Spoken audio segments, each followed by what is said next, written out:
Hey everybody, welcome. My name is Matt and I'm here with Andrew. Today we're going to be talking about 50 First Dates, how even forgetful Lucy is someone Sandler wants to grow old with, and the undeniable electricity of Drew and Adam continues. So grab your popcorn and Reese's Pieces and let's break it down on the Post Credit Podcast.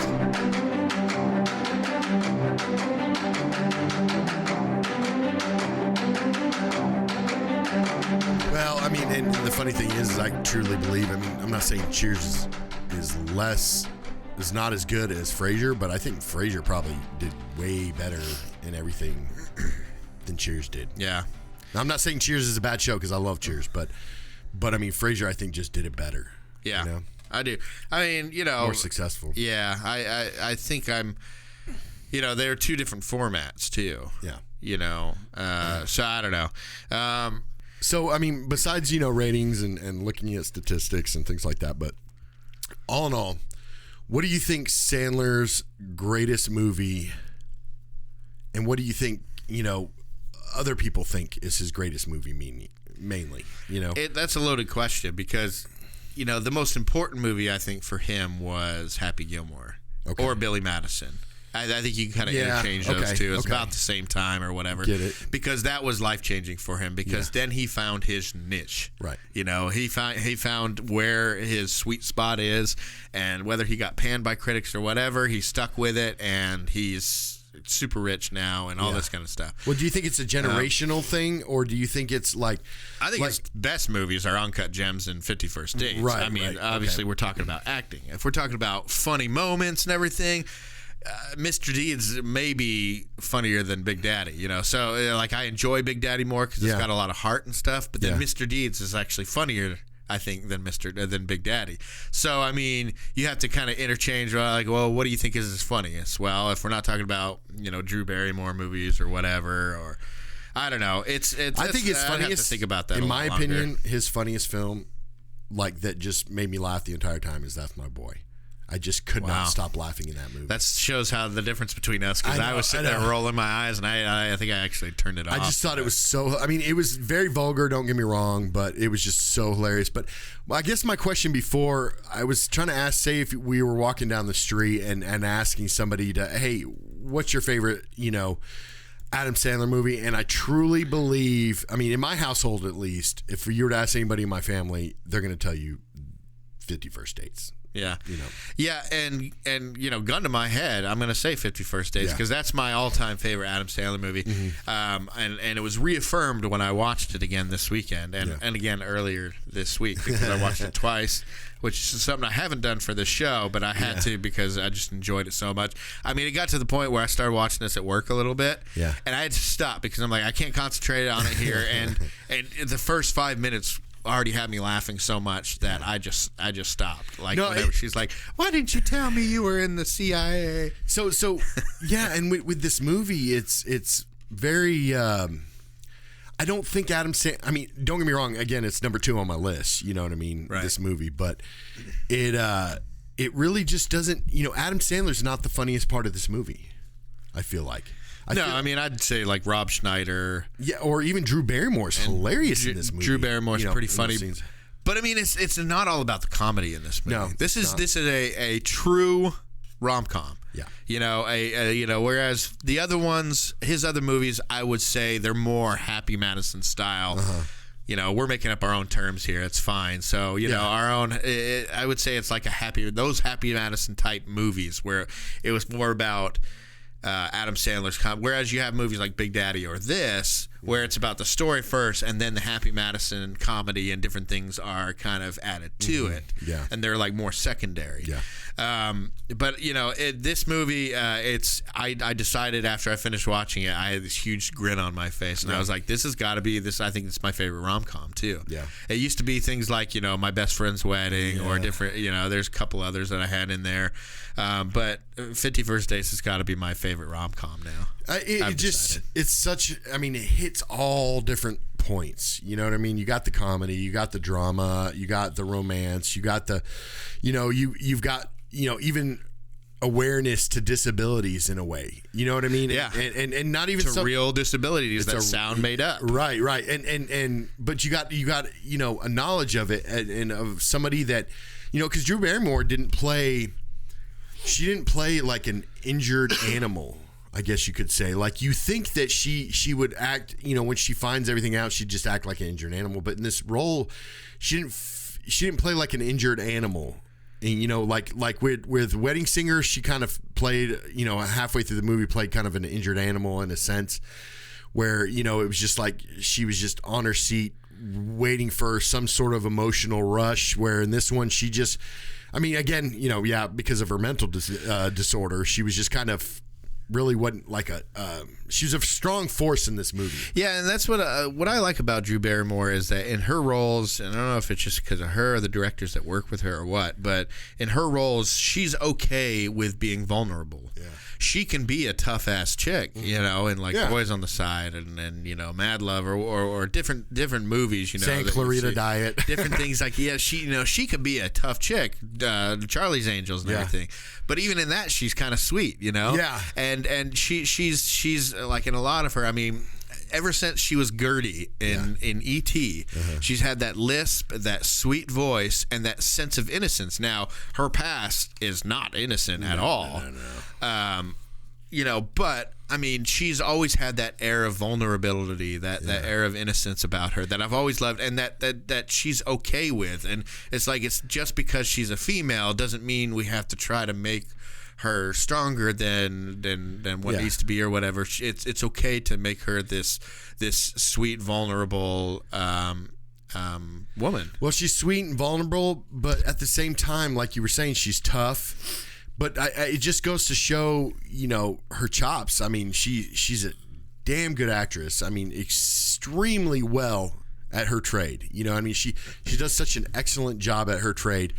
And the fact that, she could play different types of roles, but all in all kind of associate that wholesome and cutie and just seems like they're having fun no matter what they're doing type actress. You know what I mean? Right. And I just kind of feel like she just really embodies that wholesome, actress. And again, that's why she's so successful, because it doesn't matter what she does. She's usually pretty darn successful in what she does. Yeah, does she have a little bit of a niche? Yeah, a little bit of the rom-com niche. She's got that going for her. But at the same time, she can still play serious, damaged roles. She can play life of the party. She can play a tough, bad chick doing, Charlie's Angels flips and shooting guns and all kinds of fun stuff. And then, go and do, Never Been Kissed or something like that. Go from one to the other. Such drastic difference. Yeah, I agree. She's a force of nature. That's what I like to call Drew Barrymore. She is a true force of nature, kind of like Sandra Bullock's character in the movie Force of Nature, or anything she does for that matter. But she's just she is. I can't help but smile when I see Drew Barrymore. It's not an attraction thing either. Obviously she's absolutely gorgeous and everything, but. Me. I'm not. The blonde thing or whatever. But it's one of these things where her smile makes me smile. Her laugh makes me laugh. I'm sure that's not with everybody, but you have that person every once in a while. And there's a few actors out there like that where you just. They click with you. Something about them, and it's not about the attraction, or at least not just about the attraction. It's just that person clicks with you, and that person portrays characters in a way that speaks to you. Yeah. This movie, obviously, we're doing today. It's called 50 First Dates. Came out in 2004. It was directed by Peter Siegel, written by George Wing. This guy, George Wing, I couldn't find much on him. It's really like 50 First Dates is like the only thing that he's done. That's from what I've seen, but. Peter Siegel, and notice I didn't say Tim Herlihy, because there's no writing credit for Tim Herlihy. This is like the first movie all month that we've done where he didn't at least say, hey, let me write a few things in there. But it felt like a story that, I'm sure that must mean that Adam Sandler probably has a lot more invested into the story and the writing than we think. It's probably like uncredited or whatever. But this Peter Siegel, though, he's directed a lot of stuff. He did the last Naked Gun movie, 33 and a Third. Siegel? Nobody cares. I love those Naked Gun movies. Those seriously, Seagal, I think. Yeah, but he just did the third one. Yeah. But he also did Tommy Boy. He did Nutty Professor 2. He did Anger Management. Yep. Obviously, he did this one. He did The Longest Yard. So a few Adam Sandler movies. He also did Get Smart with Steve Carell, which I love. I love that movie. And I think The Rock is hilarious in it and does a great job. Grudge Match. And a few others, but those are like the more popular ones. So he's a pretty prolific comedy director. So anyways, obviously this movie stars Adam Sandler as Henry Roth. It stars Drew Barrymore as Lucy Whitmore. This movie also stars Rob Schneider, Sean Astin, Dan Aykroyd, Amy Hill, Alan Covert, Blake Clark, Maya Rudolph. Peter Dante's back again. Jonathan Loughran. We got the same type of crew back. Yeah. And more in the spotlight is obviously again Rob Schneider as Ula. Yeah. Which he's gotten a lot of controversy with his certain characters that he does. Some people say that it's racist type of characters, stereotypical characters. I see it as, ever since Shakespeare's time, we've been having, men doing women's parts and different things like that. That's what acting is. It's somebody else doing doing a portrayal of somebody else. Yeah. And I try, I don't like to look at the whys or whatever, but ask why. Yeah, just to get into the plot real quick before we get into everything else. The plot has to do with Drew Barrymore has a condition. It's called anterograde amnesia, I think is what it's called. It's one of these things where you can't create new memories. You keep all your long-term memories, but you can't recall new memories. You can. So basically, the way it's explained, the way I read, is that your brain stores them. Your body receives them and stores the memories, but they can't be recalled. So you have them there, but you can't recall them in your conscious. Okay. So it's not like you're not creating them. You have your short-term memories, and then when you sleep, your short-term get turned into long-term memories. Whatever. So there's actually a couple real-life cases of this. There's a woman named Nikki. I think it's Pegram or something like that. And she's like a real-life Lucy, but she's in England, and she has it, the anterograde amnesia. But like if she'll take like little cat naps, then she can still retain the information from the day before. Like if she only sleeps for about an hour. I'm kind of wondering if it's like just a serious blank slate like Drew Barrymore in this movie, or is it like 90% of it maybe? What do you mean blank slate? Well, with this disease, because it is a real thing, but what I'm saying is I wonder if it's exactly like Drew Barrymore's character, where it's like literally a clean white. That's what they slate. say. They say it's feel like she'll remember her significant others or whatever, but she won't remember anything else. So it does wipe the slate then. Yeah, basically. Like it's explained as their brains are able to encode new memories and store those memories, but the memories are made inaccessible to that person. In other words, the person doesn't realize that the memories are there and that they exist, but they are, which is why we have a little bit of that put in there with the paintings at the end. So there's also a character in this movie called 10 Second Tom, based off of this other guy, and he's like the 7-second guy. His name is Clive Wearing. He used to be a composer, but he got a virus that destroyed parts of his brain. So when they have they'll watch him, and he plays the piano amazingly. He's playing like Bach and Beethoven, all this kind of stuff. And they say to him afterwards, they're like, do you get emotional? Do you still get emotional when you played music? And remember, he had just played 2 minutes ago, and he goes, I haven't played or heard music since I've been sick, since I was sick years ago. And they're like, well, you just played something 2 minutes ago. He goes, not known to me. So it's got to be weird for that, because when you talk to him about it, he's like, I haven't heard music. I don't remember ever hearing music or ever playing it. You just did it 2 minutes ago. I've forgotten it by then. So that way, it's not just like you have a memory of forgetting something. Once you forget it, you no longer have memory that you've ever known that. So it's not just like forgetting the event, it's just forgetting that you forgot the event.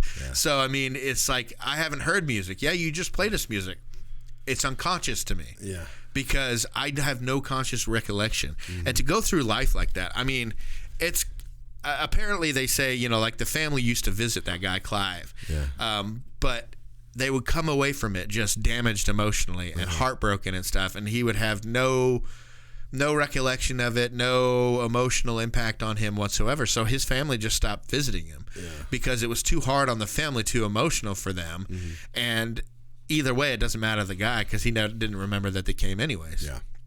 So they had to just stop visiting him. And it's like, that's got to be one of those terrible things. And so now the Lucy one. Yeah, but it's probably more terrible for the family, Oh, yeah, and the friends than it is actually for that person. That person might be kind of, it might be the only blessing they have with that, involved. Yeah. So. Now with the Lucy condition, that's more conducive to a Hollywood, movie plot about, love stories and stuff like that. As said by Henry in the movie, this sounds like something I would make up so I didn't have to call a girl again. So it sounds like a made up thing.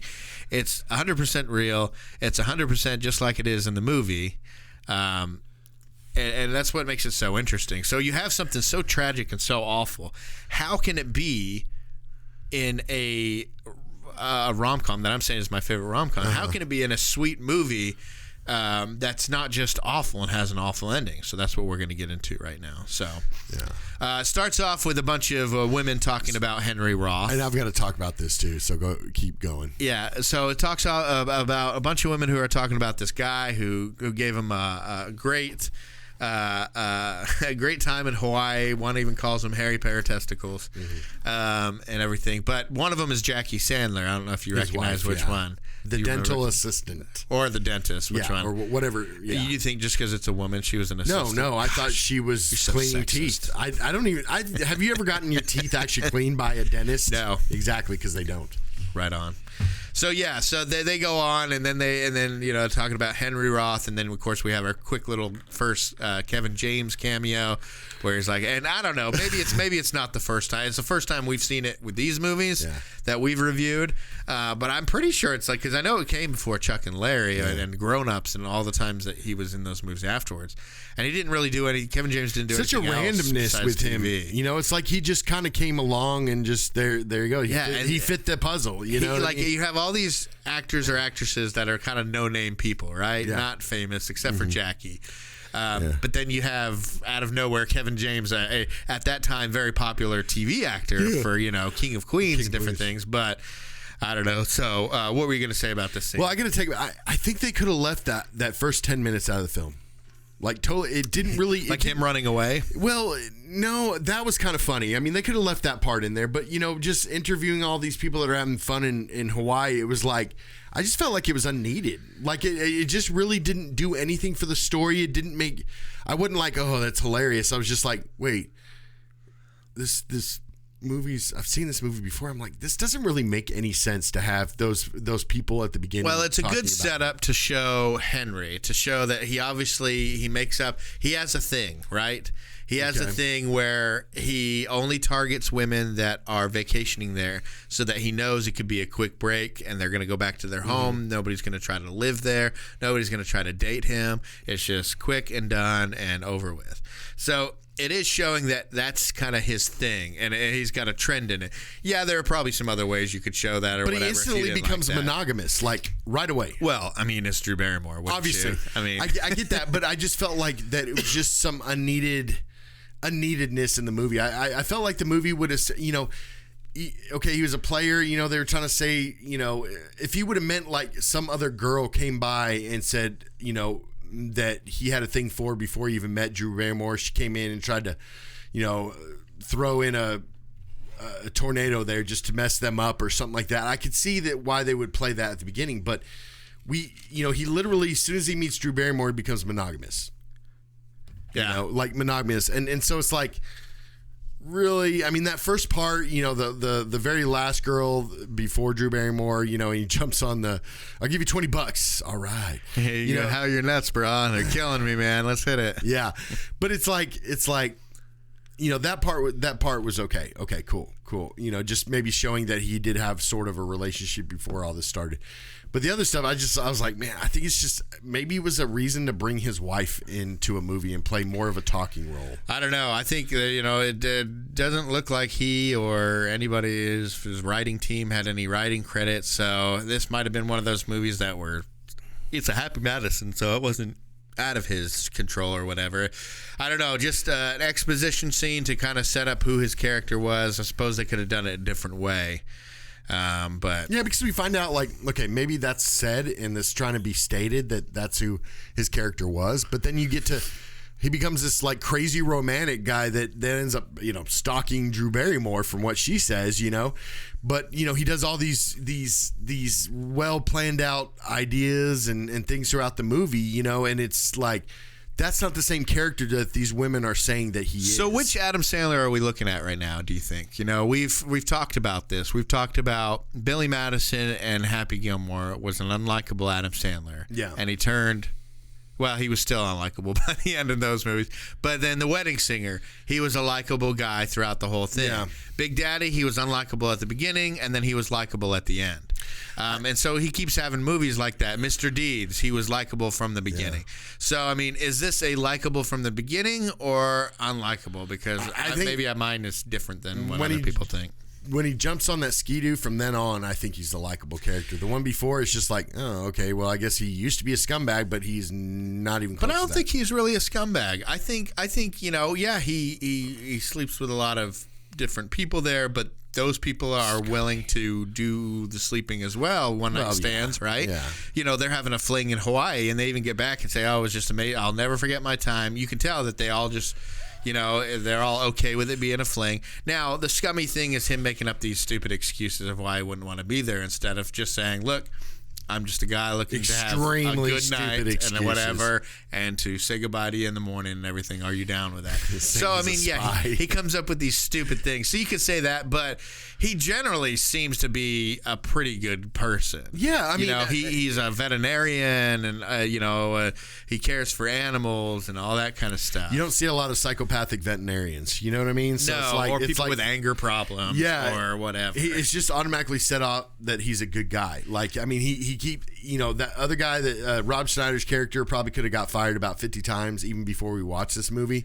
His character could have got fired for just all the garbage he does, but Adam Sandler kind of that's his buddy. That's really like his only friend, you know what I mean? And so he still keeps him on, and him and Alexa. Yeah, but Alexa, the only reason he messes with her because she eats a sandwich. All in all, played by Louisa Struss. Yes, but all in all, he's genuinely, he's our Wedding Singer type actor. Happy Gilmore's kind of and the kind Mr. of Deeds type guy. Yeah. Maybe not as good as Mr. Deeds was, but yeah, it's one of these guys, and maybe not even as good as Robbie was in Wedding Singer, because Robbie was very soft-hearted and everything, whereas this guy's kind of a woman. But you find out responsible in this movie. And you find out in a real quick scene, he's like this because somebody cheated on him with her academic advisor, and so he swore off all long-term relationships. I didn't catch that. Yeah, because she said, Alexa was saying something like, was it some person that slept with the water polo team or something like that? He goes, no, actually it was somebody named blah, blah, blah, and actually it wasn't, instead of the team, it was her academic advisor. I think I was making my protein shake. My protein shake. So anyways, this movie... During that part. This movie is about this guy named Henry Roth. He's kind of a womanizer. He's into the one-night stands, into just being with vacationers, so he doesn't have any long-term commitment. He's he's a veterinarian and works at what appears to be a SeaWorld type of place, or at least maybe an aquarium in Hawaii. I think the whole state of Hawaii is an aquarium. Yeah, basically.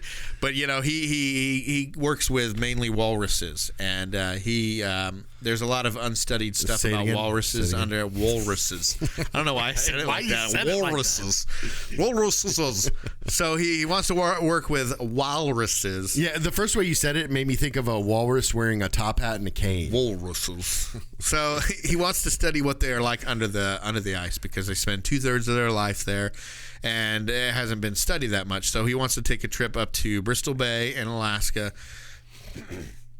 and study the walruses up there. And so he has a plan. He's building his boat. He's been building it for a while, and the boat, he's real happy about it until it just falls apart and everything. The sea serpent. It's called the sea serpent. Sea serpent. So very thoughtful in the name. Exactly. And you could have come up with a better name. Call it Happy. I feel like that. Wouldn't that be kind of cool? Call it Happy Madison or something like that. Something crazy. Just something to throw. I think that would maybe take viewers out of take it out of the movie a little bit too much, but.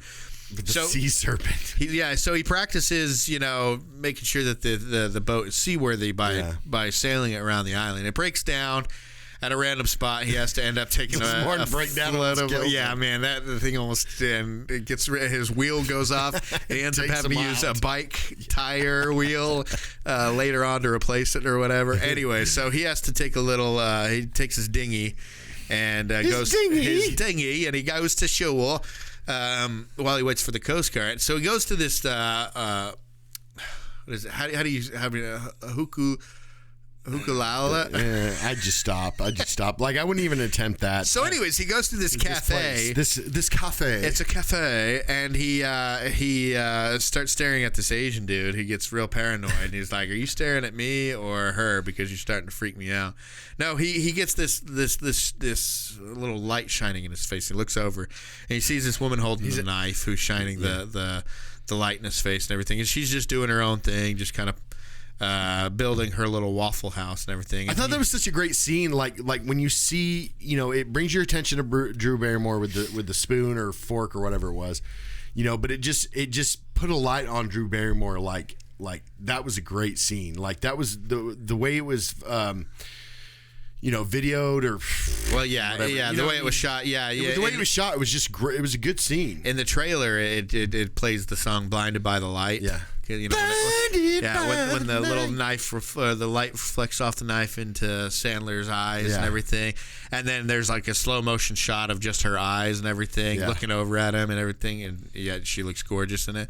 But So he meets her and kind of flirts with her a bit. They talk for a good long time, have a real great first meeting, and afterwards, they go outside and he's like, she says, "Oh, do you want to have breakfast again?" And he's like, "Sure." He goes, "Oh, well, I think of course I will be." And so you see, it's the first time like he's like smitten, actually fallen for somebody like in the first moments. And she does too, and obviously that's not going to last, but you could tell in that first meeting they both fell in love with each other pretty much by the end of the thing, because they got out in the parking lot. She's like, "Do you want to meet for breakfast again?" He's like, "Oh, sure, I'll be there." And they both go behind the van. They start dancing. They do their little dances and everything. And but he goes, "Oh my God," and she's like, "Oh my goodness," like they just met somebody who's going to be huge in their lives and everything, and then it all goes south from there. Yeah, and just totally disappears for one of them, at least. So that's the first meeting. That's what gets this movie rolling. But I want to talk about a scene before that, and it's when Jocko's not feeling too well. Okay. And Alexa comes and gets Henry. And it's like, Jocko's sick. You got to come help. So he goes and they try to fix Jocko. And he has Alexa, first dive to the bottom of the barrel, just trying to give her crap, telling her to go get the temperature of the pool. Jumps in and everything. The fish is to go get the ones at the bottom. So she has to dive all the way to the bottom. Brings it. And goes, "Oh, that's good." And then he has her put her head by it. And then he threw up. The walrus threw up and she went to go clean it up, and he's like, "Yeah, high five is right, buddy. I knew you were going to burp, but the vomit thing was awesome. That's what she gets for eating my roast beef sandwich." Willie, did you see that? And then she says, "This is why I do this job. This is why to save sea creatures." Like she was so hilarious in this movie. I mean, she did, she smiled, I think, once or something, but it was just like she played this role so well, and it was just very, straight-faced comedy gold, with she didn't have a lot of scenes, but again, with Sean Astin at the end. Man, that was hilarious. It's like, "Can I feel your muscles?" And he flexes his arm, and she grabs his tush. We really do get, like if you were to say, okay, Adam Sandler was a star of this, Drew Barrymore was more the love interest. So like you got Adam Sandler 1, Drew Barrymore 2. I think Rob Schneider was like 3 in this film. You know what I mean? Like as many scenes as he had in this film for being funny, funny, but you know, also being like a main star of the film in a way. You know, like he was probably number 3 on that list. Yeah, and then the dad and the brother. Yeah, you know. Blake Clark obviously plays Lucy's dad, and then Sean Astin. He's part of the Sandler verse. Sean Astin's not part of the Sandler verse. I like Blake Clark in Waterboy, where I was acting like this. Then there's a point over here, and I told you, you never understand what he's saying. He's just That's talking the guy from gibberish. like King of Hill. Yeah, Boomhauer. That old dadgum taking up a state over to France, and then we got old dadgum instead of dadgum. We find a less comedic role. I mean, he's got a couple one-liners on this one, but he doesn't do a lot of comedy in this film. Who's I felt that? like her dad.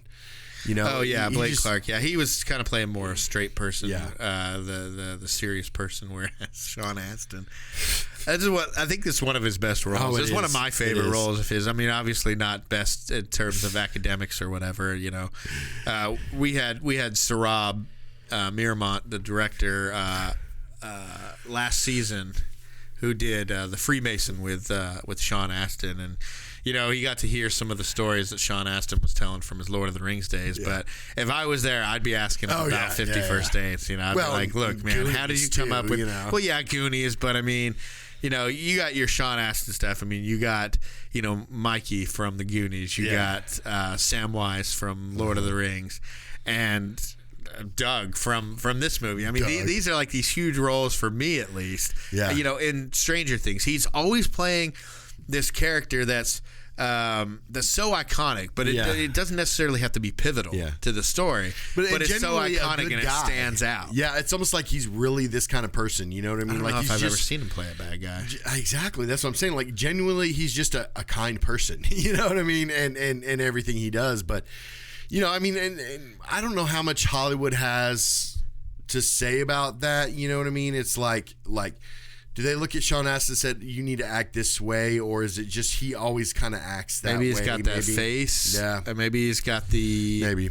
Oh, he was in Click, though, wasn't he? Yes, he was. I forgot about that. So there is another Adam Sandler flick that he was in. Oh, he was in 24. He played this guy named Lynn. That. And he was kind of a bad guy in that. He wasn't really a bad guy, but he was a nuisance. One of these, not a terrorist person, but somebody that always got in the way of Jack doing his job and everything, or the rest of the people at CTU doing their job. Yeah. And then at the end, he did make a sacrifice, kind of like in Stranger Things type of thing. But anyway, spoiler alert, sorry.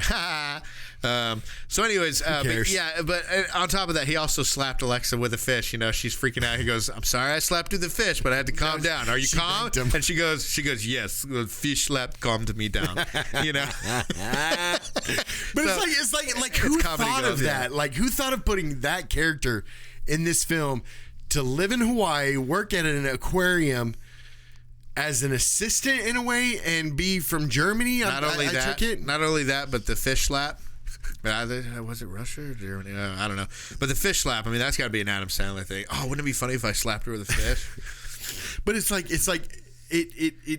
one of those things in movies that you don't think's going to work, but works beautifully. Yeah. You know what I mean? Like, oh man, I'm just trying to think of another movie that does that. We got to think of some movies that don't, you know, or things in movies that don't normally work, but for some reason this worked. Having a German 50-year-old woman, probably at most 50-year-old woman. I think she had some good makeup or something, because I think she was actually quite younger. I know, but I mean, you look at her and you're like, and the fact that she tried to hook up with the girl, and then she's like, it didn't work out. It didn't work out. Yeah. He said something like, I like the other thing too much. No, but very, very impressionable, I guess you could say. Yeah, her character. She likes the anyways. And you know who Spam and Eggs dude was, the cook at the cafe? He played E Honda in the Street Fighter movie. Yes. I remember that, and like E Honda got whipped, you know, and then he comes out and just just remember rocks it. him and I think it was Balrog, the boxer dude. I think they were getting beat, or at least E. Honda was getting beat, and they kept whipping him and stuff like that, and he was just like taking it, whatever. But this guy, his role in this movie, it's like one of those things where you want to see more of him in Adam Sandler. Hey, peanut butter cups. They call him because and then Adam Sandler calls him, "Hey, Mister could kill me with one punch." but like both of them were like, you know, they both were just about as bad as each other. You know what I mean? Like neither one of them was just Adam Sandler's character and his character. Like, you know, they were trying to outcool each other and trying to look, you know, be cooler than the other one. Well, they had bets going and stuff. Yeah, but like he just, both of them tried to outcool each other, but both of them pretty much look like a bunch of children. Well, Sue has to like roll her eyes at them because they have bets and everything. That's the only reason he's allowed back in the cafe and not like killed with a meat cleaver. $40. Yeah, and he's like $40, but then he wins with the crying and stuff. I can't read. So okay, before we get to that, so whenever he first goes to meet her and takes the toothpick and you know helps her out with the door and everything, "Hold Me Now" plays by the Thompson Twins. You know, hold me now, whoa, hold my heart, stay with me. So that played in The Wedding Singer. Yeah. So another the movie that she was in before. So it's the same two actors and now the same song. Now that played after he got done getting beat up by the old guy at the Red Wedding, at what I call the Wedding Singer Red Wedding. The Red Wedding. And he walks away and he's just like completely. He doesn't have anything. He doesn't have anybody that loves him. Drew Barrymore's got her own fiance. He's been dumped. He's at the bottom part of his life and everything. And this is kind of a good juxtaposition, I guess, to that is seeing now he has this new love that he has coming to life with this Drew Barrymore in their first meeting in this movie. So I thought there's a cool little connection with that song that was in there. You know, why don't you try this? It's kind of a hinge. Now, why didn't I think of that? Oh, you're too close to the project. Don't be hard on yourself. You're right. Sometimes you need an outsider's perspective. Fresh eye never hurts. I'm Lucy. Yes, I'm Henry Roth. Nice to meet you. It's pretty. Keep up the good work. Wait, I see you're sitting there alone. Do you want to come and sit down? Sure, that'd be great. That's all right. Okay. So are you an architect? I am not. I'm in fish. Oh, that's where the smell is coming from. Yeah. I was feeding a walrus this morning, and I thought I got most of it off of me, but guess I didn't. I love that smell. No, you don't. Fish don't even like that smell. No, I do. My dad's a fisherman. He and my brother Doug, they go out to sea for months at a time. And I miss them so much while they're gone that when they come back, I just hold on to them for 5 minutes each. And they smell just like your hands. It's the best smell in the world. Well, my fingers are available for your sniffing pleasure anytime you need them. Okay. Ooh. I'm sorry. Somebody comes up and starts messing with my food, sticking toothpicks. Even if I'm building I could be building a dinosaur or something, you know. But if somebody comes and messes with my food, I'm gonna look at them like they're crazy. Like, and it was weird because she was okay with it at first, but then another day when he tried it, she's like, "Oh, are you from some place where it's okay to put your hands all over somebody's food?" But I mean, I think it's true. Sometimes stuff like that happens where, you know, you don't like certain things and you don't like people doing this or that, but it doesn't really stand out to you, or you don't think about it until certain situations, you know. Yeah. So I don't know. It was weird that she, you know, that she didn't like it at first, but then she was okay with it. You know, during that first meeting, he's actually himself for the first time. Yeah. You know, he doesn't say he's a secret agent or make up all these things. And he even talks about his dreams and ambitions, you know, talking about what he wants to do with the walruses and go up to Crystal Bay. Sea lions are known for their athleticism, and dolphins are known for their intelligence. Walruses are known for their Tusks? their tusks. Also, their male parts can get pretty gigantic. Oh. Yeah, it's the second biggest out of all the mammals. What's the first? I think tattoo face.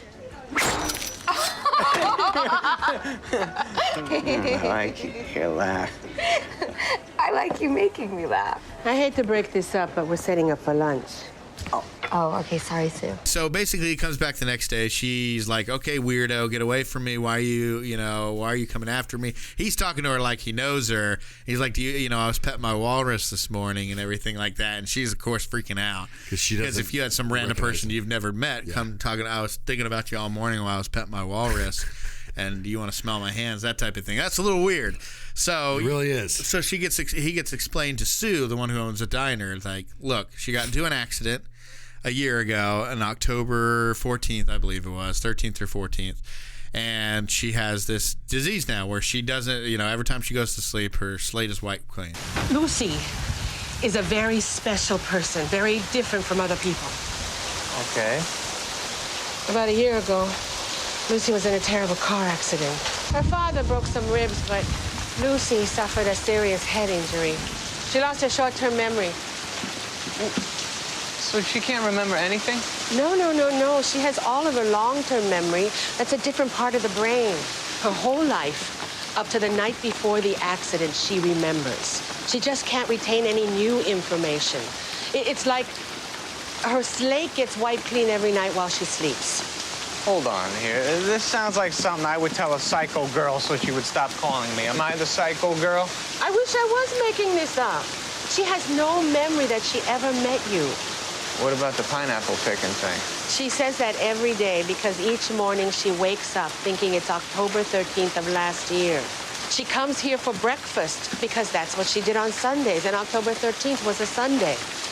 She has no idea it's more than a year later. She reads the newspaper, though. It's a special paper her father puts on their porch every night. It's from the day of her accident. He got hundreds of them printed up. Lucy does the same thing every day. So now basically it's his mission for the rest of the movie to get her to remember him so he can be a part of her life and so she can be a part of his life. So he finds different ways to talk to her because now, he's followed her home once. The father said, "Stay away from my daughter," all this kind of stuff. So he has to kind of stay. And so he said, "Yes, I will." And remember, he's keeping that promise. So this is still a good person. Yeah. He's keeping his promise to that girl, but he finds a little sneaky way to do it. He's like, "Okay, I'll stay away from the diner, but I'll catch her on the road and stuff." Yeah. So now, but let's go back to the diner with the crying situation because with that. But yeah. So that's after all that. But one of the ways he makes a bet with the cook dude. And he's like, "Hey, if I can get her to let me sit with her and not, get her to go off, then you owe me $20." And he's like, "All right, deal." So he does a couple things at first, like he'll come over and start talking to her about things, and she starts speaking a different language. He goes, "Oh, you don't speak English? That's weird," and everything. He does know what that she does exactly. And so he walks away, and the cook dude's like laughing, and so he owes him $20. He's like 20, and then the next time he tries again, he's like 40. And so he Adam Sandler keeps bombing whether Drew Barrymore says she has a boyfriend and what's his name? I don't remember. Oh my gosh, what did he say? I'm trying to think, but it was so funny because he said, "Oh, Ringo," and he goes, "Is his last name Starr?" She goes, "No, it's McCartney." So obviously she's not as. It's almost like the entire time. But that's right before she gets her car towed. Right. And she has a bad moment and everything. But it almost seems like, in a way, because we see that, his flirting does work with the scene that we were talking about, with the whole crying and saying you can't read. And I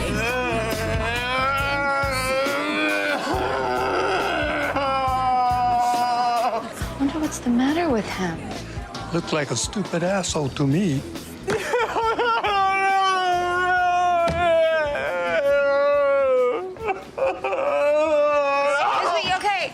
I didn't mean to startle you. Oh, that's all right. Are you okay? Yeah, I'm fine. I'm having a problem with something, but Is it something that I can help you with? No. I just can't read. You gotta be kidding me. Here, I can read the Oh, menu. no. Thank you. I can do this on my own. Appreciate the sentiment. I'm gonna get an order of the...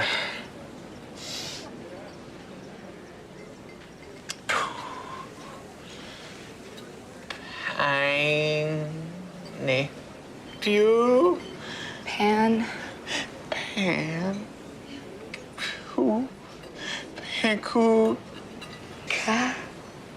Panclocks. Pancakes. Okay, I'll have pancake. Pancake. Pancakes. I'm so stupid. Don't cry. Stupid.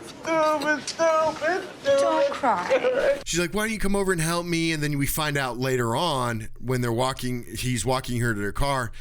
They kind of look at each other like almost like he wants to say something to her or ask her out or give her a big fat kiss on her lips, something. He wants to, and she's all about it. And then he walks away. And then she said, are you for real? Well, it's because he had that dream the night before of her saying forever and ever. And that, that type of thing. Or I think it was like the next day and the next day. And so he kind of got that paranoia of being tied down. Which he didn't mind before, but I guess that one girlfriend messed him up about it. And now he also wants to go on his trip. So he just doesn't want to be tied down. Yeah. But so that freaks her out. But the fact that she knew that he was BSing that whole time when he was crying, she's like, really? Really? That's it? That's what? All that flirting and phony I can't read stuff, and then you're not even going to ask me out or for my phone number? I can't read. Oh, shut up. That was one of the goofiest things I've ever seen in my life, but I thought, hey, this guy is so desperate to meet me, he might be worth talking to. But then I get stiffed. No. This is what happened. Mahalo for the ego boost. You're right. I feel like, No worries. I can read a little.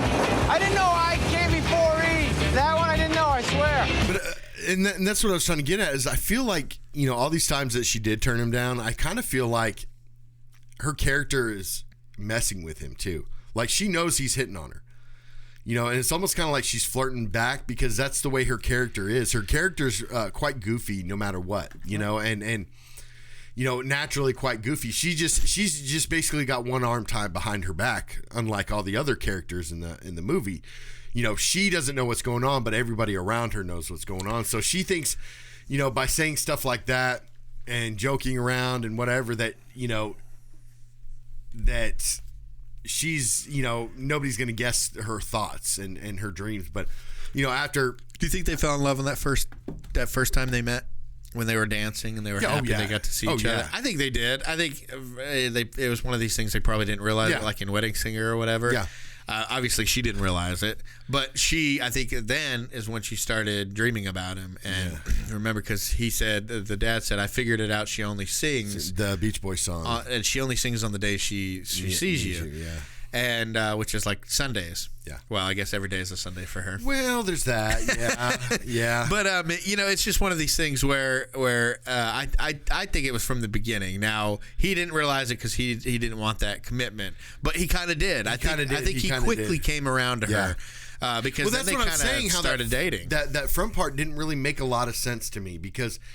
He instantly went from being some player that really was damaged because some prior girl, and then he's not monogamous at all, and then all of a sudden he meets Drew Barrymore, and literally just totally it's a different side of the coin. So more so you're saying that the intro made it seem like he was more of a jackass than he really was. Yeah. When you find out he really isn't. He was kind of a womanizer, but not in a sense where he was taking advantage. It was like they were just as aware of it as he was, but he would only date those women. The part that made him a jerk, only date those women because they would be leaving. Yeah. But does that make him a jerk? Because maybe they're just looking for a one-time romance, island romance or whatever. They wouldn't be talking to their friends and bragging about it. So, yeah, I guess you could say that kind of put him in a bad light. I think it's because they wanted to give his wife some screen time. I think it probably put him in a bad light where he didn't need to be in such a bad light, but it kind of set us as an audience back on our heels. Like, okay, well, this guy kind of seems like a jackass. And, made his turn real quick. But then it starts all his little schemes out on the road. Then all the times that she would drive by this one particular point, which has got to be like the most famous point of filming in Hawaii with those certain mountains in the background. Jurassic Park did it. Jurassic Park, did it. Lost was there. All that, and like in that same same area.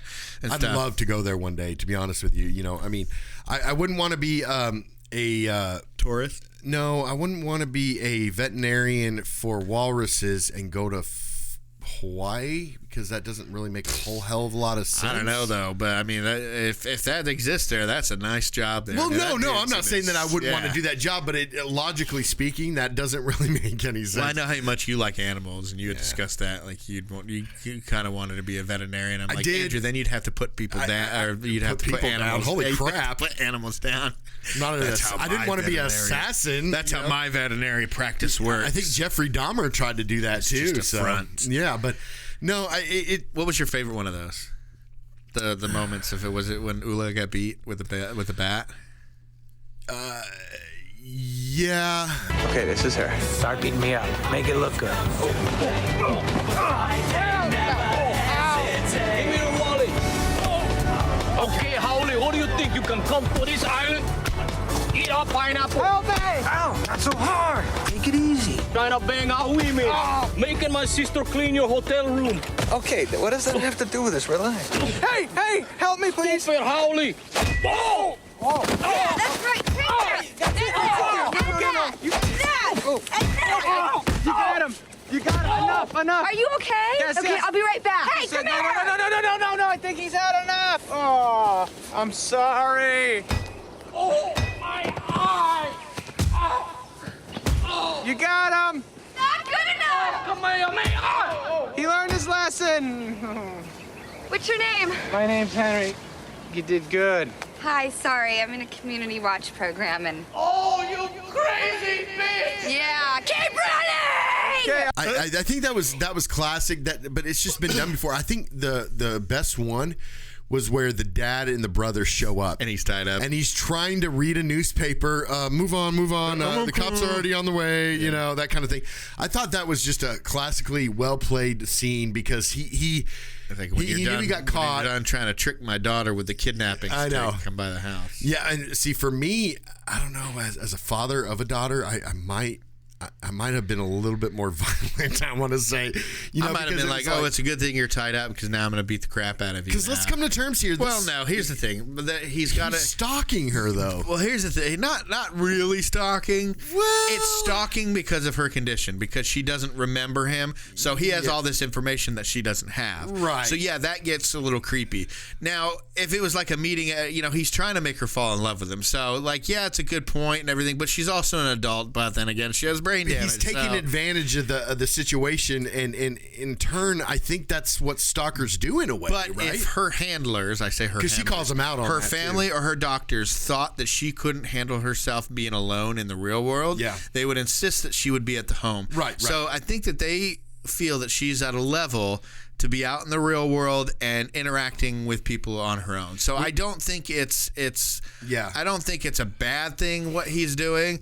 I think that, it got a lot better, the way he went about it. Yeah, but. and again, I'm going back to I want to call this a Rachel moment, okay? Okay.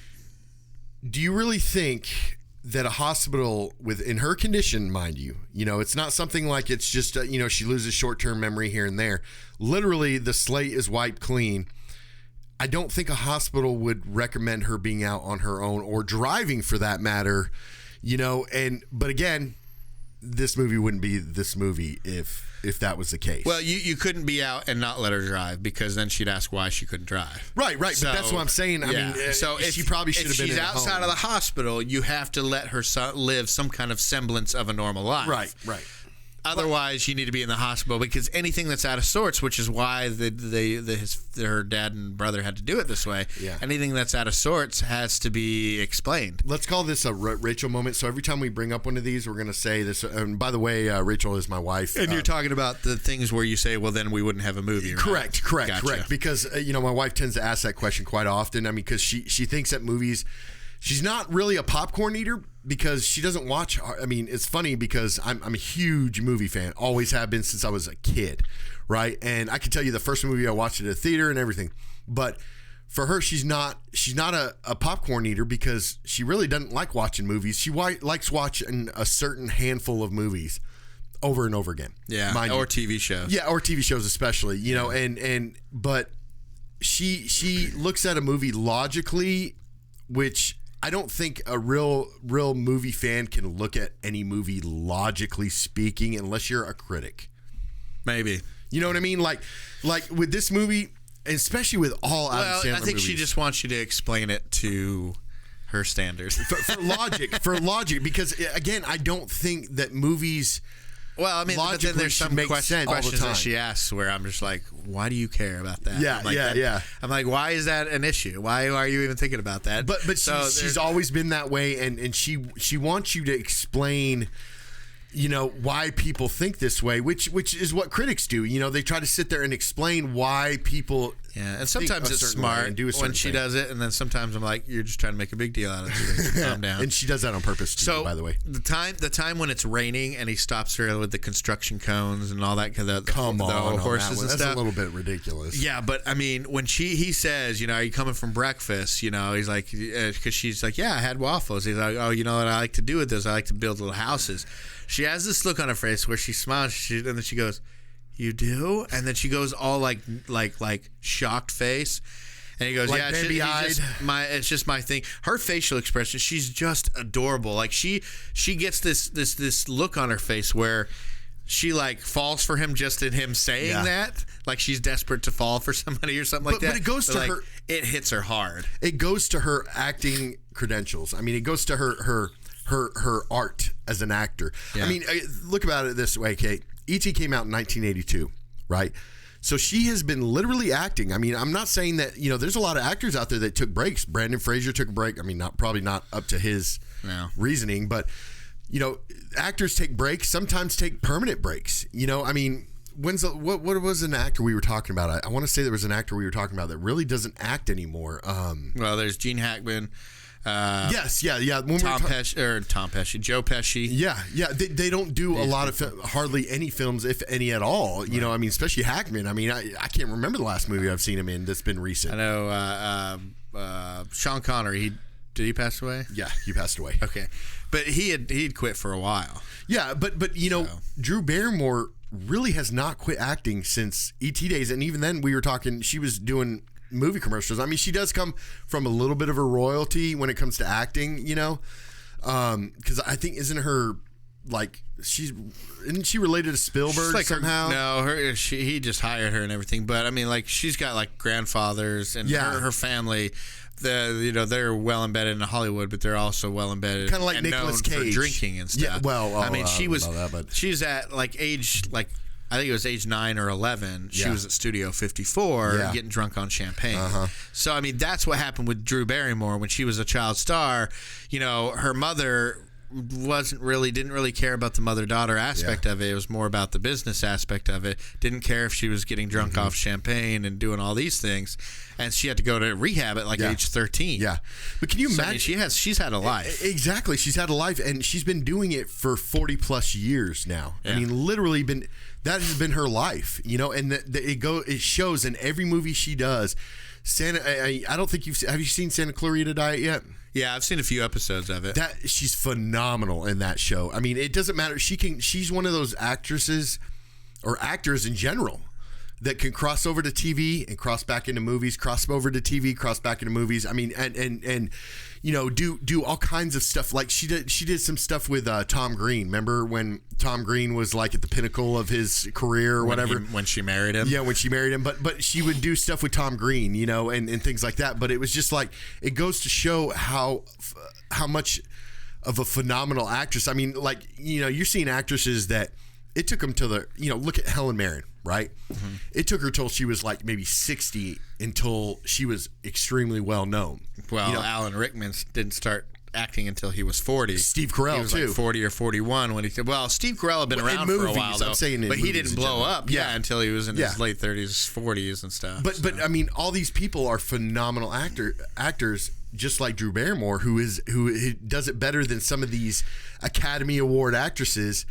But the thing is with Drew Barrymore, is comedy is definitely her niche.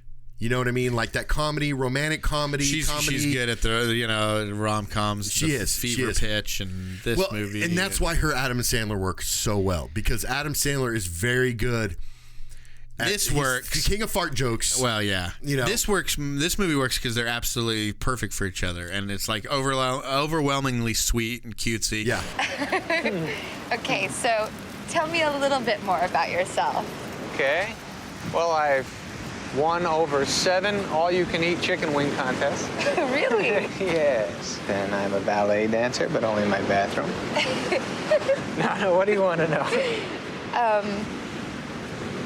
Do you love me? I didn't mean to put you on the spot or anything. I was just asking more for informational purposes as to keep the video up to date as possible. Sure. Love is a very loaded word. Let's see, I go to this restaurant every morning, and I see you there reading, and I love you very much. Probably more than anybody could love another person.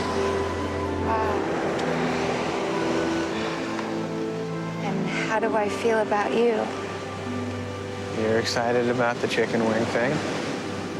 And you've been dying to make out with me for quite some time now.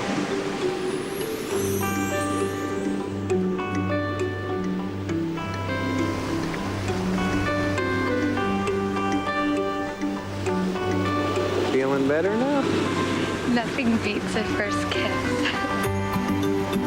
Now, well, I'd say their characters work because of that too. Yeah. Because with her, it's hard to get a sense of somebody within a day, right? Even if you interact with each other all day, it's still hard to get a good sense of somebody. And for her, that's like every day with the Henry character. She has to get a sense of him every day. But if you meet somebody that's exactly in line with you, and it's that person that's like the one person in the world that's right for you, that's exactly right for you, you know what I mean? Yeah. It gets to I don't know. It's hard to explain. It's one of these things where they're absolutely perfect for each other, and it wouldn't have worked. This romance in the movie wouldn't have worked if he couldn't make her laugh with just random things that she said. Yeah. Because he'll just say something random, jokey and everything, and she thinks it's adorable or cute, just in that moment and everything. Yeah. So it's hard to do that with somebody too. Like everything you're saying is clicking with that person. It's making them laugh and is endearing yourself to that person. And he's able to do it because they're exactly perfect for each other. At least their characters are. Well, have you ever? I haven't looked into this, but have you seen what Drew Barrymore has said about acting with Adam Sandler? I don't know either. I'm going to have to look that up. She said something about obviously they've said that they want to grow old acting together and all that kind of stuff. I still think Adam Sandler looks at her completely differently than any other romantic interest that he's ever done. It's just that's how it is for me. But you look at a lot of how many child actors have done what she's done? She's I'd have to put her on par with being the queen of child actors. Yeah, I mean she's successful as a 7 or 8 year old in E.T. or however old she was, as she is now in her 40s. Probably late 40s now, and now she's got her own talk show. Yeah. Well, and look I don't know if you've seen the talk show, but it's pretty cool because she usually it's like a lot of like reminiscent type stuff. Like she'll get Cameron Diaz and Lucy Liu on there. She'll get Jimmy Fallon on there. She has Adam Sandler on there many times. But this is what I'm saying. I mean, it doesn't. Steven Spielberg's got what she touches is gold. I mean, there's literally. I mean, I'm sure there's some flicks that were kind of questionable, like that one where she was like a runaway or something back in the early 90s. I want to say it's where she got that iconic pixie cut with the. I'm pretty sure that's Boys on the Side. Yeah, maybe. Yeah, I think so. Yeah, but she's the hippie child. You know what I mean? I mean, that's what she coined. Really. Long story short, suffice it to say, Drew Barrymore is an amazing personality, an amazing person, an amazing presence, and definitely is one of these people that belongs in Hollywood. You have some people that they could do other stuff or whatever. Yeah. This woman, she belongs in Hollywood, and she does amazing things. Well, and the only reason I went off on Barrymore is because I didn't really touch on that so much with Wedding Singer, but it's just because this is our Adam Sandler month, and we got to talk about Adam Sandler, but you just can't talk about Adam Sandler without Drew Barrymore. Nope, you can't. They go hand in hand there, and guaranteed there are going to be movies going on there. I mean, Adam Sandler's already said he's looking for their next movie together. Anyways, I wanted to get back to this real quick because her condition is perfect for this type of character, and this is why I think they needed to show that montage of girls at the beginning. It's because he is always this person that would be with a girl and then send her on her way. She had a great time. She maybe even fell in love with him, but he is, what do you call, hit it and quit it type of thing, where he was, send her on her way and move on to the next. And he wouldn't remember her, forget about her. So Drew Barrymore, her Lucy character in this movie, her condition is like a karma for him. It's like I like that. It's a mirror of how he lived. Instead of him forgetting the ladies, he wooed and moved on the next day or whatever. I never thought about it that way. Yeah. So now someone he actually falls hard for and wants to be with, she doesn't remember him, leaves him every night, quote unquote, and every night and morning he's left pining for the girl he fell for, just like these people that are talking at the beginning. And then the cycle begins again because he's in love with her, but she has no idea. Well, she comes up with the perfect explanation of this movie. And she even has an excuse that, like in the beginning, he said, "This sounds like something I would tell a girl." Yeah. He hasn't even. She even has an excuse that's given to him where he's like, "Is this real?" Which I'm sure some of the girls that he's given excuses say, "Is this a real thing?" That type of thing. But she, I think, the one line that she said in this movie perfectly describes this movie. Basically saying, I want to meet the guy that makes me fall in love with him. Every day. And that's the point of the movie. I wrote in here, the point of the movie is that you have to make an effort in a relationship and in a marriage. You have to keep trying. You have to keep loving like it's the first time you met. You have to treat every day like you're trying to, like you want that person to know you love them, like you want that person to love you back. That's the epitome of a rom-com. That's the epitome of a rom-com. Yeah, but I mean, like a lot of rom-coms, it could be about magical things and everything. But that's what you're right. That's what rom-coms should be about. Yeah. But it again, her line, that's my favorite part of the movie. I'm going to say that right now because I'll forget it, and I shouldn't forget it, but as Drew Barrymore does, I forget things. So, but just saying, meeting a person and making them basically fall in love with you every day. Is the true definition of this film. I feel like, and it is teaching you a lesson if you're not paying attention. And Matt just said it perfectly. With that's what you should be doing every day, day in, day out. You got to make the effort, and not one of us is perfect on that. And every single one of us is guilty of doing that, getting complacent. And you can't be complacent. I mean, look where they were at. They were in one of the most beautiful places in the world. Yeah. And for them to be in one of the most beautiful places in the world and not be visitors, not be tourists, but people that live in the most beautiful place in the world, one of the most beautiful places in the world. I would have wanted to go make this movie just to go spend a couple weeks in Hawaii. It's like it's almost like, some of these actors should pay the producers and the directors and the studios. I think it's been said to work too that I think it's been said that like all Adam Sandler movies have like such great locations. Like they're always like real beautiful places, whether it's Massachusetts and Hubie Does Halloween or Hawaii. I think he's done Hawaii a couple times. Like just go with it with Jennifer Aniston. And like we always say, the scenery is a character in a movie. In this movie, and that's not the case with every single film that we watch, but definitely in a lot of the Adam Sandlers, I mean, he does tend to stay a lot on the East Coast, in the same area, and I mean, that's just where he's from, that's where he knows, him coming down to Texas to do a comedy, it's very unlikely you'll see him do something like that. You never know. I mean, maybe be awesome. The Ridiculous Six, maybe that was supposed to be in Texas or something, or maybe New Mexico. I don't know. Yeah. Is Drew Barrymore the only one Adam has ever sung to in a movie?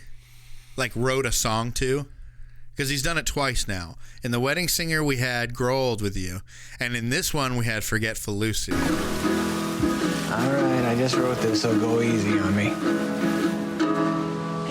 Tequila was the place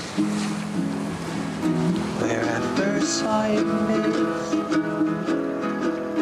We liked each other right away,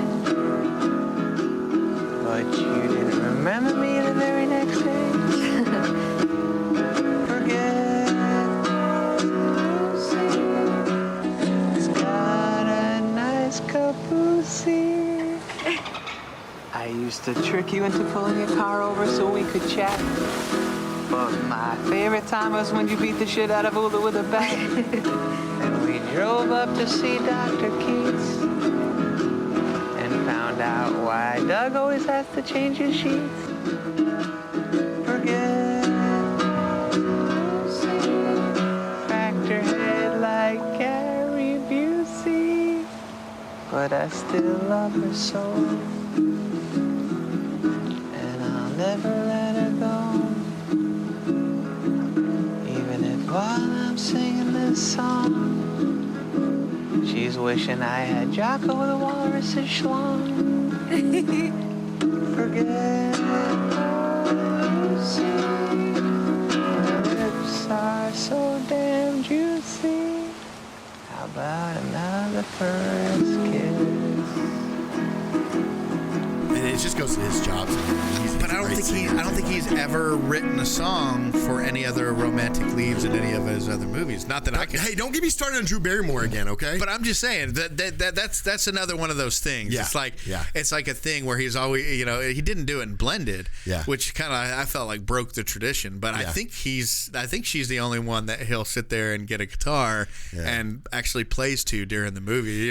Maybe Jimmy Fallon did it in Fever Pitch. But we get a lot of great we get a lot of great music in this film, just like we did in a lot of his previous films. You know what I mean? He if you notice, he doesn't ever do a lot of newer music. The music in this movie, because they took all like these popular songs like the Thompson Twins. They took a couple others and a lot of Beach Boys. They turned them into steel drum songs. Yeah. These tropical Hawaiian sounding music. Yeah. Where I think steel drums though are more like the Bahamas. Mm-hmm. And less Hawaii, but I don't know. It works because a lot of the steel drum sounds. It reminded me of like the ones that are in True Romance and stuff when I was listening to it. And I was like, that was a lot of these darker tone in that one though. Yeah. But I thought one of the most ridiculous things in this film, besides all his films are somewhat ridiculous in one way or another. Right. But the fact that this seems like the most ridiculous, outlandish plot though. And it actually ends up being the one that's like really close to pretty much exactly right. Yeah, but I think the most ridiculous thing in this, okay, her dad and her brother were fishermen, right? Mm-hmm. They probably had the best house on the whole island.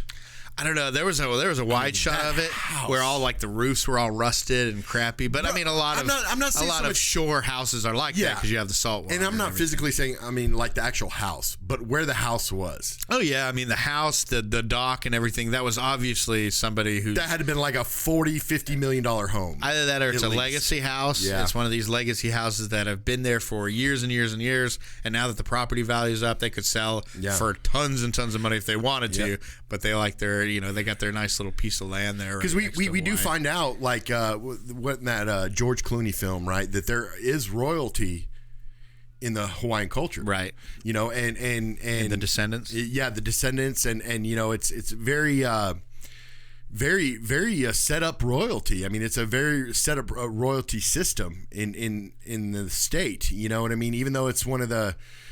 as part of the United States, it's still, there's a royalty set up there, and you would think that, people that have been living there their entire lives would have a house like that on that plot of land, where it's like these fishermen that barely probably make. I mean, look at the vehicles they drive, things like that. I mean, this got to be a $40-50 when you home. have a lot of like.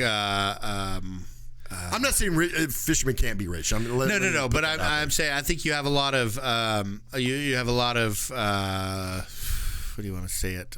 Native people there that won't sell the land for any amount of money because a lot of the population believes that Hawaii should not be a part of the U.S. It should be its own country. Yeah, that it should separate and everything, which is like it should. And I don't know if it should. Maybe it should. Yeah. I mean.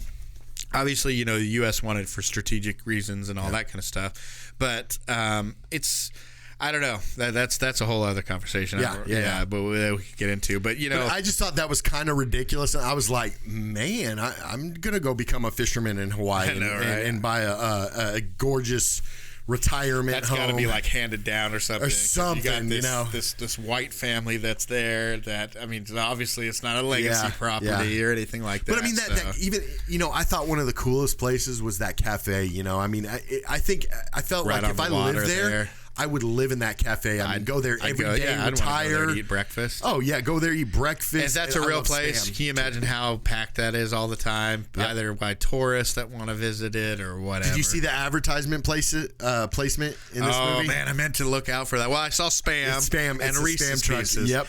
And then there you have all the cans of Spam that are in the kitchen behind him, and then all the ones in the box where Doug's like, "I love Reese's and Spam. Can I have it?" Yeah, and sure. I know somebody. I know a plumber. He lived in Hawaii. He was from Hawaii, and the food there. I'm gonna get yelled at for this, but not knowing the name of it. But it's basically like a reverse sushi. Okay, so you've got the chicken, and you've got the rice sitting on each other, or not the chicken, but the Spam and the rice sitting on top of each other, and then it's weird the way it's set up. It's not rolled up like a piece of sushi. It's like a little patty. And oh man, I wish, but it's so good because Spam is a huge thing in Hawaii. Yeah, canned pork. It's like who would that'll think? Last forever. Yeah. I have Spam in my kitchen. I think that I bought like 2 or 3 years ago, and I still got another 2 or 3 years left. And because we do, I think we talked about this with the Whore in Heels girls, because they hate Spam or whatever. I'm like, man, there's so many things you can do with it. All right, so I just want to talk about a few things real quick because this is going to be a long episode. 2 scenes with Drew Barrymore. Now I've talked about whether or not you're attracted to her or whatever. I think she's amazing no matter what. My wife's a blonde, so two scenes that I was just actually, oh my God, she is just drop dead gorgeous. Okay. The one where, he's like, I've never seen you in the evening light. They're by that tree that she had wrecked on with her dad, and it was in the evening, and the way that he even says, I've never hung out with you in this light. The way that light hits you, it's just, and then it cuts to a shot of her. Wow, look, the bark is healing. You're gonna get there.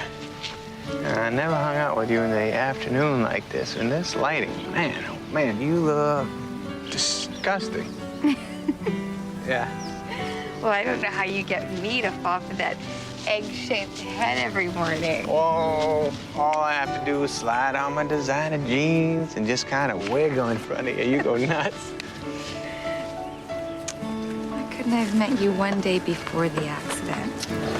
Don't worry, because if you hung out with me for more than one day, you'd realize I'm a bore. Oh, well, I have news for you. Yes? It takes less than one day. You know something that hurt? Your damaged temporal lobe is causing me pain, and I'm going to get you for that. It didn't really fit the movie, I think. I felt like it was he's like, oh, it's just disgusting. And it's funny because she is absolutely gorgeous. But it's one of these beautiful scenes that you don't really see in Adam Sandler movies. I think Hawaii has a lot to do with that. I'm sure you can find many different places, but for an Adam Sandler movie, you really got to get that beauty going because, otherwise it's going to be a lot of fart jokes and everything.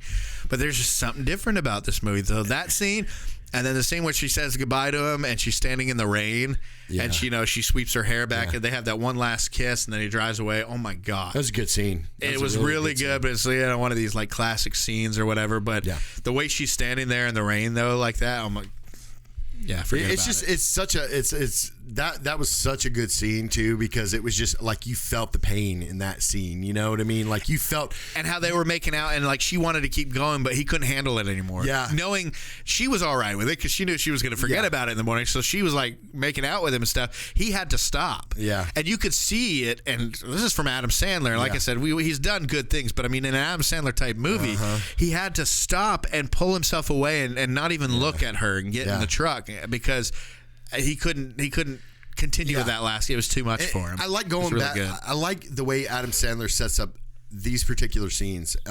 He did, like I talked about it in Wedding Singer, how he didn't just drag out the depression side of the movie. You know where Wedding Singer, like she turns him down at the altar. No. That sucks. But that's what I'm saying. Like he doesn't really drag out the depression scene for 30 minutes out of the movie where you're just like, okay, let's get back to the happiness. Let's get back to the happy because this is becoming super depressed again. You know how some movies will do that. They'll just drag out the depression part of the scene and you're just like, wow, this is a waste of my time for the rest of this movie until it starts getting better. Yeah. And that's what he did with this too. I mean, you saw him that he was down. What movie was that we talked about where it's like, look, we get that he's you don't have to harp on the depression part of it. We get that he's the King of Staten Island or something, or I can't remember what it was. No, I thought it was an Adam Sandler movie. Like it could have been.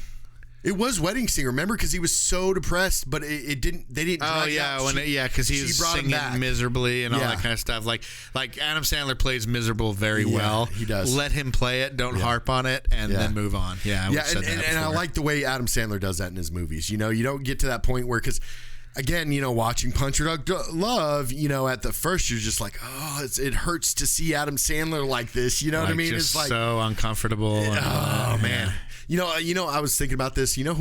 What actor does it very well, where it's awkward, but it's not to the point where you're just like, oh, is Steve Carell, like especially in The Office. Like, I mean, there's scenes where I'm just like cringy, but it's not so to the point where it's like, oh, I can't watch this anymore. It's like cringy. Okay, now we're good. What do you think of Dan Aykroyd in this movie?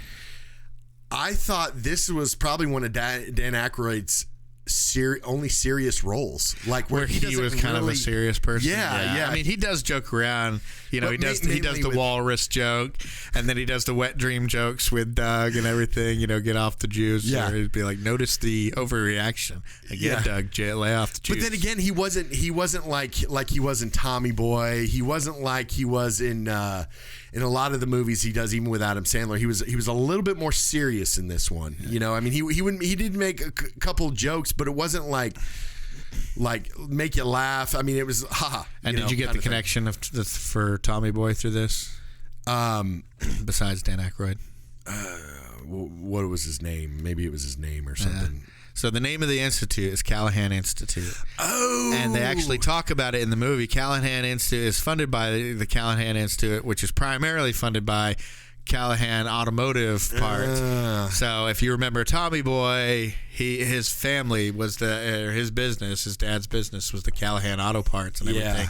And Dan Aykroyd was in that movie as well. So they were able to bring the whole, as far as Adam Sandler being best friends with Chris Farley, and then bringing Callahan and Dan Aykroyd into this to mix it all up into, like that's kind of a shout out. This is to you, Chris Farley type of thing. He seemed very, very like his character in Ghostbusters. I thought Dan Aykroyd did. I mean, just very, the scientist. Kind of feel to him. Yeah, and what did he say at the house? Besides the, I can't remember what he said besides, but yeah, he was kind of more just affable, just kind of playing along with everybody out of his own little jokes every once in a while. He mentioned that this thing was called Goldfield syndrome. That's not a real thing. Yeah. That doesn't exist. Yeah. It may have just been part of the joke whenever he said, what did he say? He couldn't publish his findings because he kept forgetting, and she started laughing. He goes, "Oh, so your humor's still intact." So maybe that was supposed to be a joke because there's no such thing as Goldfield syndrome. Yeah. There is a real thing called interrograde amnesia, which they could have mentioned, but they made up one. I don't know. For whatever reason, but I just thought that was really interesting. But I liked having it's good having him as a presence. He doesn't have to be. centered on him, but Overwhelming. it's nice to see Dan Aykroyd every once in a while. And it's maybe funny, that's a childhood thing. And plus, Adam Sandler. I mean, again, he's very dedicated to his Saturday Night Live alums. And Dan Aykroyd just happens to be an alum. A prior generation to Adam Sandler, but it's classic the way he brings it. It's almost like you feel like Adam Sandler's got a lot of best friends. Yeah. You know what I mean? Like, these guys have to be extremely close for him to air them all. Peter Dante. Yeah. Again, in this role, another one that makes me laugh. And he's like, dude, she doesn't know who you are, brah. And he goes, oh, yeah, I suck at this job. I just kind of feel like he just does the same character in every single film. It's still fresh and funny every time. I don't know what. Or whenever he comes back in, they're like, Hey, can we help you, sir? Yes, I have an appointment. What's your name? My name, Dude, he forgot his name. I feel bad for him. just go on up, sir. And good luck with that memory problem. Yeah, thank you. And it's funny because I think you're like with Peter Dante as I am with Alan Culver. Like everything he does in every single role, but both those people kind of play close to the same character every single film. Yeah, Peter Dante is funnier to me. Alan Culver is a little on the nose sometimes. You see, it's totally opposite for me. Alan Culver, I like him because, again, he plays a lot of the same roles, but I mean, the guy looks like he's having fun the entire time. Yeah, they did a redo back in October, I think. Adam Sandler was on the Drew Barrymore show, the talk show and everything. But he called her up, FaceTime her with a little ukulele, and she had a blonde wig on. And so they're like, oh, hi, Henry. He goes, hey, Lucy, this is Henry. I'm your husband. We've been married for about 30 years now, or whatever it is. He's like, we're going through something called the coronavirus, whatever. It's talking about, there being an epidemic and all these different things that are happening. And then 10-second Tom, Alan Covert calls in. He's looking old and everything, but he does his little spiel and everything. But it was kind of a cute little thing. Yeah. Real quick, getting into the wrapping this stuff up. We talked about how at the beginning we talked about the anterograde amnesia. You're still storing memories, you just can't access them, right? So another part of this movie where it all sounds made up, but this is actually a very accurate movie, is the paintings she does at the end. Yeah. First of all, can we get over how adorable that scene was when they're falling asleep?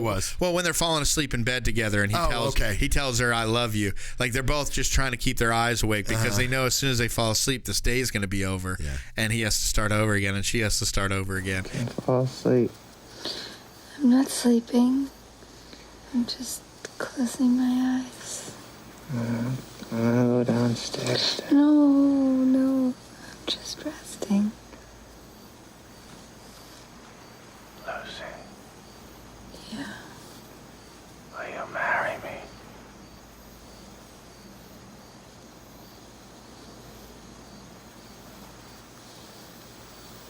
Of course. Don't forget about me. And so he's like desperately, they're sitting there talking, and he's like, okay, I'll go downstairs. And she goes, no, wait, you stay a little longer. And then he just very softly is like, will you marry me? And that's when she first opens her eyes, looks at him, and she goes, of course I'll marry you. Yeah. And everything. And, so I thought that was uber sweet and everything. But yeah, that moment at the end where, Lucy, he's coming through, and he's like, do you know who I am? She goes, no. And he's like, that sucks.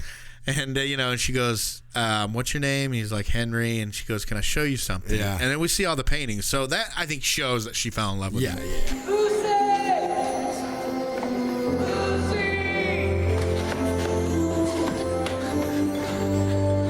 Lucy Whitmore, can I ask you a question? Do you have any idea who I am?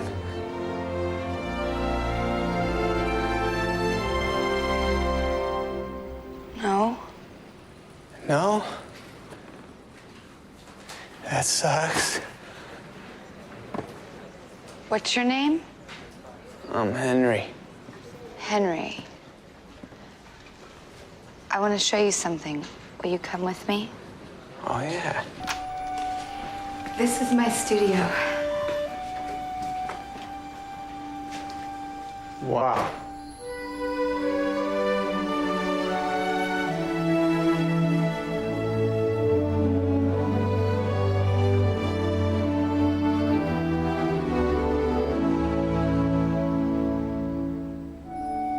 I don't know who you are, Henry, but I dream about you almost every night. Why? What would you say if I told you that notebook you read every day used to have a lot of stuff about me in it? I would say that makes a lot of sense. You erased me from your memories because you thought you were holding me back from having a full and happy life. But you made a mistake. Being with you is the only way I could have a full and happy life. You're the girl of my dreams. And apparently I'm the man of yours.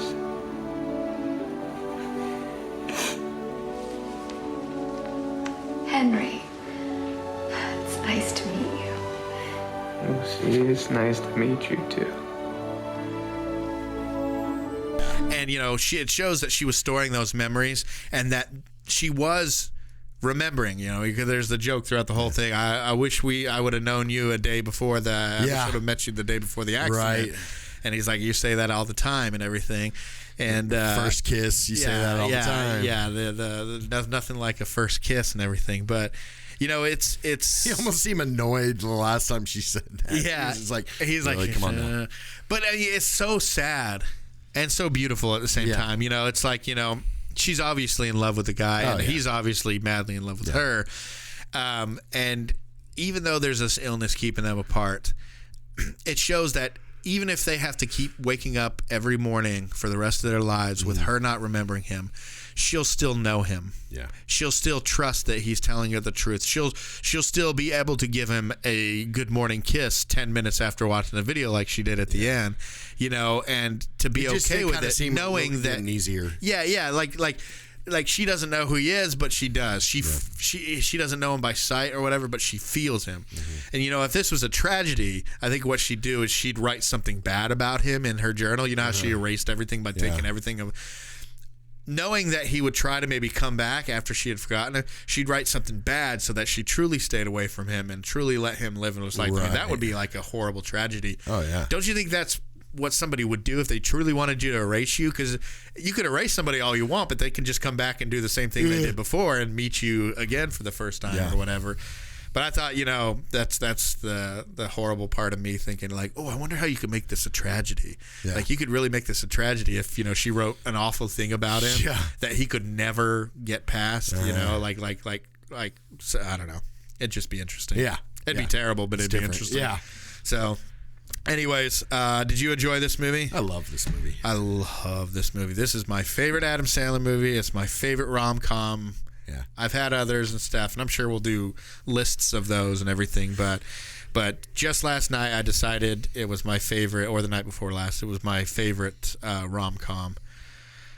I just enjoy it so much. Yeah. The music's amazing. The scenery's amazing. The actors in it are amazing. Yeah. It's just a fun movie. It's a sweet movie, a sickly sweet movie. Yeah. And it doesn't have the ending that you would expect it to, right? No. Did you, the first time you watched it, did you expect that she was going to flash and then be able to remember him one morning suddenly? Maybe not everything else, but she'd be able to remember him. No, but I mean, they just wanted to make it a pretty sweet ending, But I mean, that's still complicated. Most Hollywood movies would have made her remember by the end, and then they live happily ever after. But this movie leaves the complication there. Yeah, well, they have to keep that there because think about it, the movie would you couldn't watch it again with it being make any sense. I don't think. But I mean, if she might have remembered a day or remembered 2 days just with him, but doesn't remember anything else.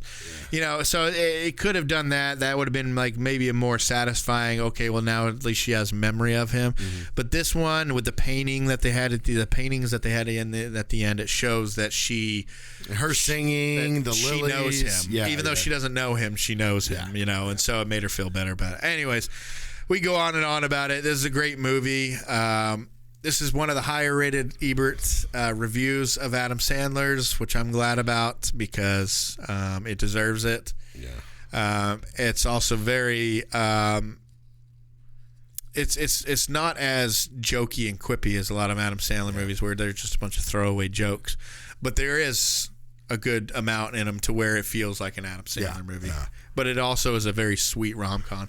Anyways, we suggest this movie. Definitely go watch it if you get a chance. It's on Netflix right now. I don't know if it's on anything else like Hulu or anything, but I know it's on free. It's quote unquote free on Netflix.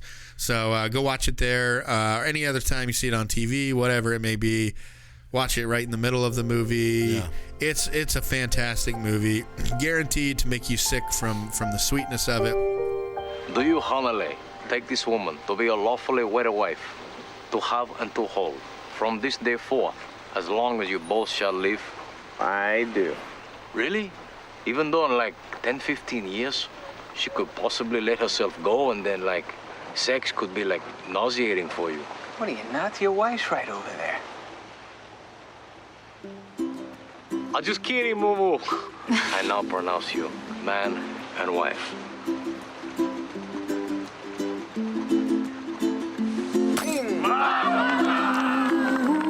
If you guys want to get a hold of us, we're on all social media at The Post Credit Podcast, except for on Twitter. We're at The Post Credit.